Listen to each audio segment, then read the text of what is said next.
Hey everyone, welcome to another episode of Crypto Tips. My name is Toby, and I'm gonna go over why I think there's a big red flag with Avalanche, and I'm gonna give you my opinion on where I think it's still headed. I did a video about a week and a half ago on Avalanche that said why I think this gem is going to be $100 billion market cap at $100 billion market cap.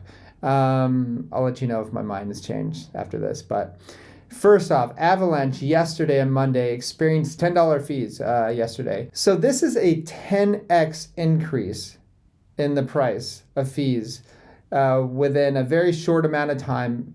It went back to $1, but that gave us a little bit of foresight into where this coin might be headed, okay?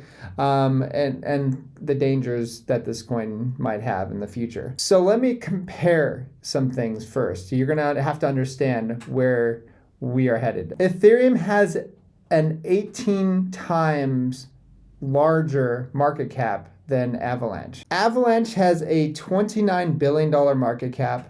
Ethereum has an over $500 billion market cap. You know, when I first started trading Ethereum, the fees were very low.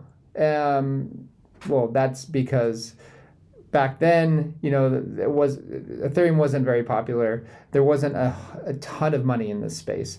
And then it grew and grew and grew, and then it got to ridiculous amounts. Like I told you guys in one of my live streams that I saw a $95,000 NFT transaction fee, which I did not go through with. I'm just like, no, I'm not going to buy this NFT. You're crazy.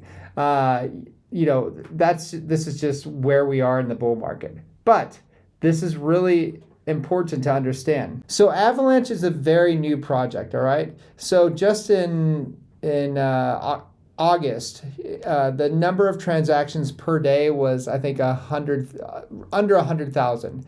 And just this month, like yesterday or today, it's reached 669,000 transactions per day. And it's actually doubled the amount of transactions this month.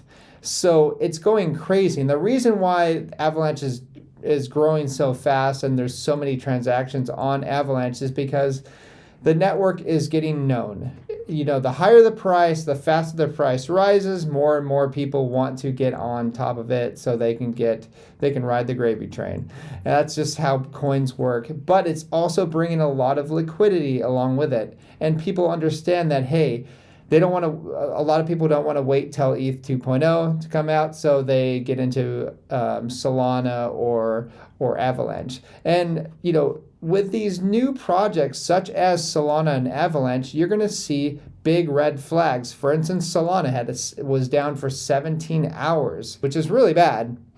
But it's good that it happened then and not, you know, in the future when even more money's in this space, okay? And right now with Avalanche having a $10 spike in fees, that's kind of foretelling, because what happens when, you know, Avalanche goes up 18 times what it is now, which it could very well do in the future.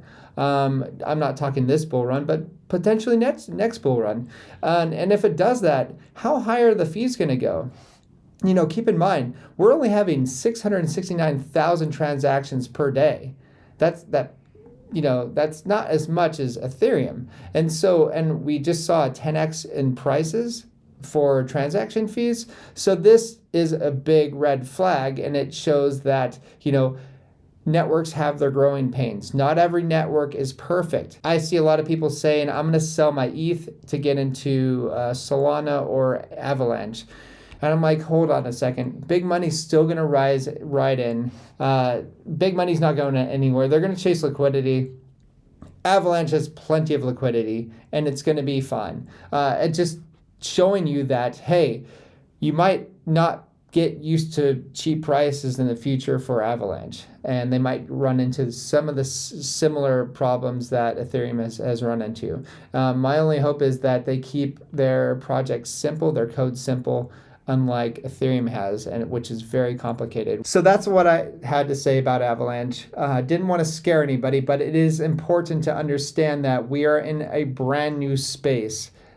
coins are going to be tested, and you have to get used to stuff like this. There's no coin that's perfect, okay?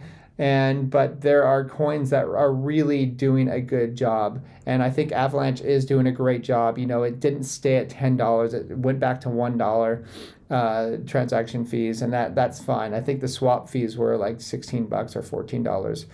Went to $14, but that's another story. That's all I have for you today. If you like this, please like, subscribe, and I will always keep you updated on what I find important or interesting. And I'm always trying to think outside the box. So also, please join us on our Patreon group, our CT Club. It's down below. You get our trade alerts and you get our portfolio updates. I will talk to you soon. Bye-bye.